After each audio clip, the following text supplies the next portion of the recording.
नमस्ते। ध्यान पथ के सभी साथियों को प्यार भरा नमस्कार। आज अविनाश जी का जन्मदिन है। अविनाश जी ने हमारे मन में उस छोटे बच्चे को फिर से जगा दिया जो हमेशा उत्सुकता से उनकी तरफ देखता है कि आज वो हमारे लिए क्या कहानी लाए हैं। अविनाश जी, आपको जन्मदिन की बहुत बहुत बधाई और आपका इस मंच पे स्वागत है। हमारे लिए अब आप जो कहानी लाए हैं वो खोलें। थैंक यू अनुपमा जी, और सभी को बहुत बहुत बहुत प्यार और नमस्कार, और आपकी विशेष के लिए ढेर सारा धन्यवाद धन्यवाद धन्यवाद। आज की स्टोरी है, एक नदी किनारे एक गांव होता है। उसी गांव के बाहर एक संत जी का आश्रम होता है। तो संत जी नदी में ही अपने शिष्यों के साथ नहाने आते हैं। रोज का उनका रूटीन होता है। एक दिन एक राहगीर वहां से यात्री निकलता है और संत से पूछता है, संत ये बताए यहाँ पर ये गांव के लोग जो हैं वो कैसे हैं, मैं यहाँ बसना चाहता हूँ, मैं बसने की नीयत से आया हूँ, मुझे ये बताए यहाँ के लोग कैसे हैं। संत कहते हैं, मैं आपकी बात का जवाब तो दूंगा, पर पहले आप मेरी एक बात का जवाब दो कि जहां से आप आए हो वहां के लोग आपको कैसे लगते थे, कैसे थे वहां के लोग। कहता है, वहां के लोग तो बड़े दुष्ट थे, बड़े कपटी थे, बहुत ही बुरे थे, कोई किसी के साथ काम में नहीं आता था। तो कहते हैं, फिर आपको यहाँ भी निराशा ही मिलेगी, क्योंकि यहाँ भी इसी तरह के लोग आपको मिलेंगे। तो फिर तो कोई फायदा नहीं है, फिर तो मैं कोई दूसरे गांव देखता हूँ।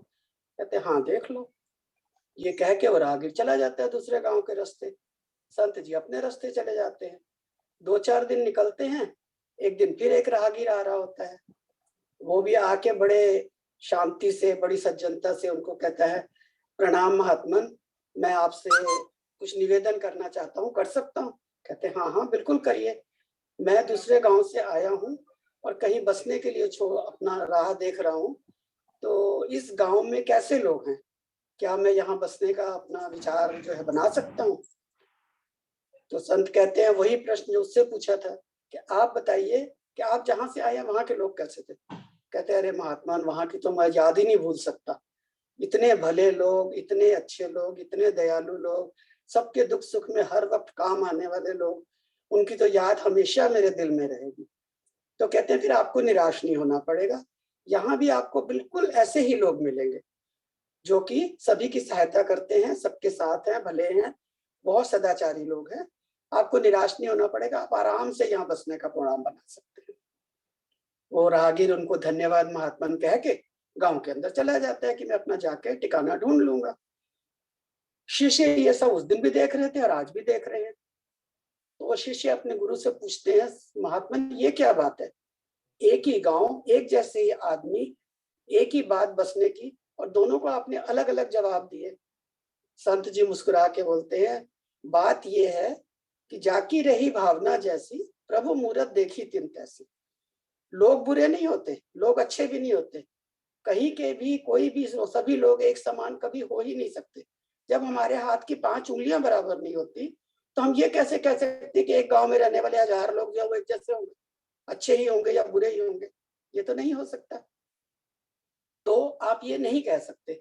दूसरी बात यह है कि जो भी आदमी बसने आता है, वो जिस नेचर का है, जिस भावना का है, जैसे विचार उसके मन में पनप रहे हैं, वो लोगों को उसी दृष्टि से, उसी नजर से, उसी नजरिए से देखता है। तो इसलिए ये देखने वाले पे, रहने वाले पे, एक दूसरे से बर्ताव करने वाले पे निर्भर करता है कि वो कैसे हैं। जो अच्छा होगा उसको अच्छे ही मिलेंगे, और नहीं भी मिलेंगे तो उसके साथ वो अच्छा ही बर्ताव करेंगे, और जो बुरा होगा उसके साथ वैसे ही लोग उसको मिलेंगे, और अगर नहीं भी होंगे तो वो अपनी भावना के चलते उनको वैसा ही बना के समझेगा। तो ये हमारी अपनी नीयत, हमारी अपनी भावना, हमारे अपने विचारों पर निर्भर करता है कि आगे वाला हमें कैसा लगता है।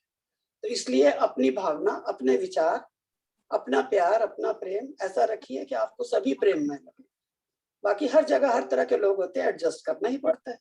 धन्यवाद।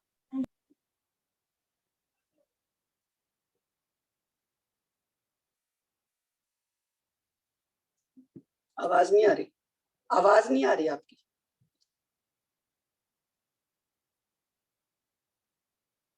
नहीं आ रही।